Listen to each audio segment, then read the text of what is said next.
तो दोस्तों हमको यहाँ पर सवाल दिया गया है 5th नंबर का। 3 कॉन्सेंट्रिक मेटेलिक स्पेयर हैं, बना लेते हैं।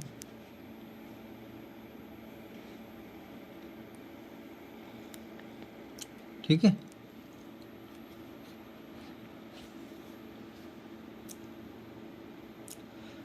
चार्जेस उनको दिए गए हैं Q1 Q2 Q3। ठीक है, लिख लेते हैं Q1 Q2 Q3।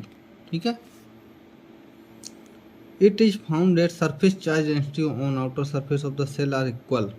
जो सभी की आउटर सरफेस की जो चार्ज डेंसिटी है वो ना तीनों की बराबर है एक दूसरे से। ठीक है, the ratio of charges given to the cell. ठीक है, हमको रेशियो बताना है Q1 ratio Q2 ratio Q3। ठीक है, ये हमसे पूछा है। तो हम जो चार्ज डेंसिटी का फार्मूला होता है वो होता है चार्ज बाई क्या होता है, एरिया। सेल का एरिया कितना हो जाएगा, तो यहाँ पर Q1 बाई एरिया होता है 4πr²। ठीक है, तो इनकी रेडियस है R1 R2 R3। ठीक है, R1 R2 R3 नहीं है, थोड़ा एक मिनट, अच्छा R2 R3 R है। ठीक है, R2 R3 R। ठीक, तो अब हम देखेंगे यहाँ पर ये Q1 साइड इसके लिए दिया गया है, इसके लिए Q1 Q2 Q3 है ये। ठीक है, तो Q1 जो है अंदर वाला है। ठीक है, तो यहाँ पर Q1 के लिए अगर हम देखें तो R है वो कितना है, R² के बराबर है। ठीक है, ये R है, यहाँ पर R कितना हो गया, 2R हो गया। ठीक है, तो Q2 जो चार्ज डेंसिटी है वो तो सभी की बराबर है। ठीक है ना, तो जो इनकी चार्ज डेंसिटी है ना वो बराबर है एक सभी की एक दूसरे से। ठीक है, तो यहाँ पर हम ये Q1 हो गया। अभी हम Q2 को देखेंगे तो Q2 प्लस Q1 के थ्रू जो भी चार्ज उसमें इंडक्शन के थ्रू आया होगा उसको जोड़ेंगे। ठीक है, इसको बराबर करेंगे Q1 plus Q2 by 4π2R दिया है इसका स्क्वायर। ठीक है, ये किसके बराबर होगा, थर्ड वाले के। थर्ड वाले के अंदर Q2 और Q1 दोनों से क्या आएगा, इंडक्शन चार्जेस आएंगे। तो Q1 plus Q2 plus Q3 by 4π3R²। ठीक है, क्योंकि वो उसकी दूरी कितनी है, ये 3R है। ठीक है, तो यहाँ पर 3R² कर लिया।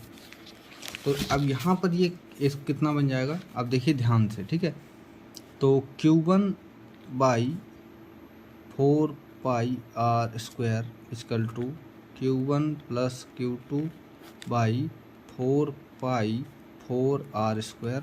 ठीक है, ये किसके बराबर बन जाएगा, Q1 plus Q2 plus Q3 by 4π9R²। ठीक है, ये इसके बराबर हो गया।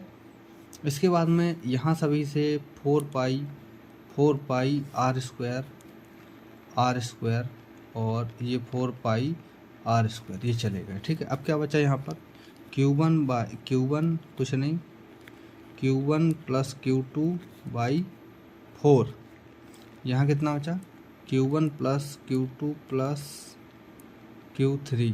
ठीक है, तो यहाँ पर कितना बचा, 9। अभी अगर हम इन दोनों केसों को देखें, इन दोनों को, ठीक है, तो यहाँ पर अगर हम Q1 जो है इस केस को ही देख लो। ठीक है, तो यहाँ पर अगर इन दोनों को देखें तो अभी इसको भूल जाइए। ठीक है, इसको वाले को, इन दोनों को देखिए। ठीक है, तो ये 4 को हम इधर ले जाएं तो 4Q1 बन जाएगा equal to Q1 plus Q2। अगर हमको Q2 की वैल्यू निकालनी होगी तो इसको हम इधर ले जाएंगे तो माइनस हो जाएगा, तो Q2 इक्वल टू कितना बन जाएगा, 3Q1।